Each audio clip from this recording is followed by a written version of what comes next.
जी को राम राम। मैं ऋषिका आज आप लोग के सामने कहानी लेकर आई हूँ। कहानी का नाम है स्त्री सम्मान और समाज की सच्ची शक्ति। एक नगर में सेठ रहता था। धन वैभव और प्रतिष्ठा की उसे कोई कमी नहीं थी।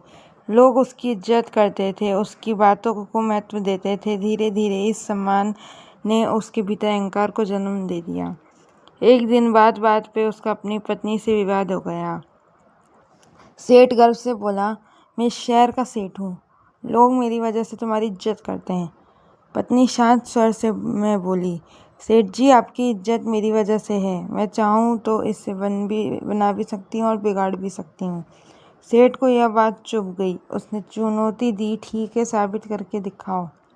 समय बीत गया। एक दिन सेठ ने अपने मित्रों के लिए घर पर एक भव्य दावत रखी। हंसी मजाक और बातचीत का दौर चल रहा था कि अचानक भीतर से उनके बेटे के रोने की आवाज़ आने लगी। पत्नी उसे डांट रही थी। सेठ ने पूछा, क्या हुआ? पत्नी ने उत्तर दिया, आपका बेटा खिचड़ी मांग रहा है, जबकि उसका पेट भरा हुआ है।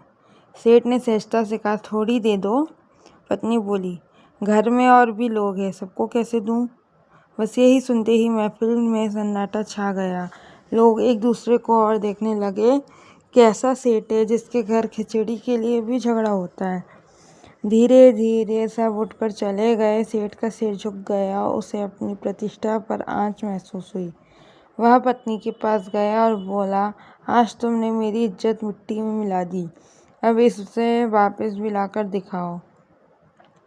पत्नी मुस्कुराई और बोली, यह कोई कठिन काम नहीं है, आप सबको फिर से बुलाइए। कुछ दिनों बाद फिर से वही दावत सजी। मित्र जाए, माहौल फिर हंसी खुशी से भर गया। तभी दोबारा बेटे के रोने की आवाज़ आई। सेठ ने पूछा, कि अब क्या हुआ? पत्नी बोली, फिर वही खिचड़ी की जिद कर रहा है। लोग फिर चौंके, पर इस बार सेठ मुस्कुराया और बोला, ठीक है, खिचड़ी यही ले आओ, हम सब भी चखेंगे।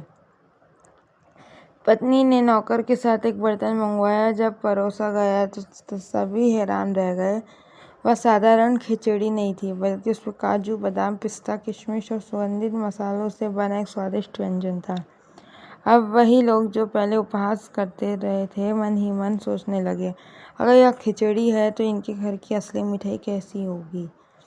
सेठ की प्रतिष्ठा फिर से ऊंचाई पर पहुंच गई। उसके मित्र उसकी समृद्धि और शालीनता की प्रशंसा करने लगे। सेठ ने अपनी पत्नी की ओर देखा। उसके चेहरे पर गर्व और कृतज्ञता दोनों थे। वह समझ चुका था कि घर की इज्जत केवल धन से नहीं, बल्कि समझ, संयम और सहयोग से बनती है। शिक्षा। जीवन में सम्मान केवल बाहर से नहीं मिलता, वह घर से शुरू होता है। स्त्री केवल घर की सदस्य नहीं, बल्कि सम्मान की संरक्षिका होती है। यदि वह चाहे तो अहंकार को तोड़ सकती है, और यदि चाहे तो उसी अहंकार को विनम्रता से बदलकर सम्मान को ऊंचाइयों तक पहुंचा सकती है। इसलिए जीवन में अहंकार नहीं, बल्कि प्रेम, समझ और सम्मान को स्थान दे, क्योंकि यही सच्ची समृद्धि है। जय जय श्री राम। जय हिंद। सदैव प्रसन्न रहिए। जो प्राप्त है वही पर्याप्त है। धन्यवाद। जय हो, सदा विजय हो।